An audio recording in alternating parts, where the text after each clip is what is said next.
মহিলা আৰু শিশু উন্নয়ন বিভাগৰ আঁচনিসমূহৰ ৰূপায়ণৰ ক্ষেত্ৰত এটা বুজ ল'বৰ কাৰণে আৰু লগতে অৰুণোদয় আঁচনিখনৰ কিছু বুজ ল'লোঁ আৰু বিষয়াসকলক মই নিৰ্দেশ দিছোঁ যে কামবিলাক অতি খৰতকীয়াকৈ কৰিব লাগে আৰু আমাৰ বিধায়ক দুজনো আছে অতি ভালকৈ কামবিলাক আগবাঢ়িছে আৰু এইবাৰ যিখিনি আমি আঁচনি নতুনকৈ অনুমোদন দিছোঁ অহা বছৰৰ কাৰণে সেই কামখিনি তেওঁলোকে যাতে ফেব্ৰুৱাৰী মাহৰ আগতে শেষ কৰে তাত মই এটা নিৰ্দেশ দিছোঁ। কেনেকুৱা পাইছে কামখিনি চলি আছে তেওঁলোকৰ। এইবাৰ নতুন যিবিলাক আমি অংগনবাড়ী কেন্দ্ৰ আমি অনুমোদন দিছোঁ সেই কামবিলাকো সম্পূৰ্ণ আগবাঢ়িবৰ কাৰণে তেওঁলোকক সম্পূৰ্ণভাৱে আমি নিৰ্দেশ দিছোঁ।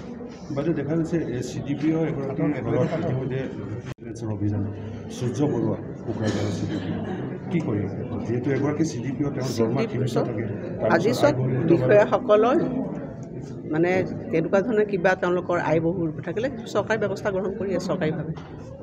বাইদেউ এইবাৰ বাজেটত যিহেতু আগন্তুক বাজেটৰ কি জনসাধাৰণে কিবা ভাল আশা কৰিব পাৰি নেকি? ভাল বাজেট দিব চেষ্টা কৰিম।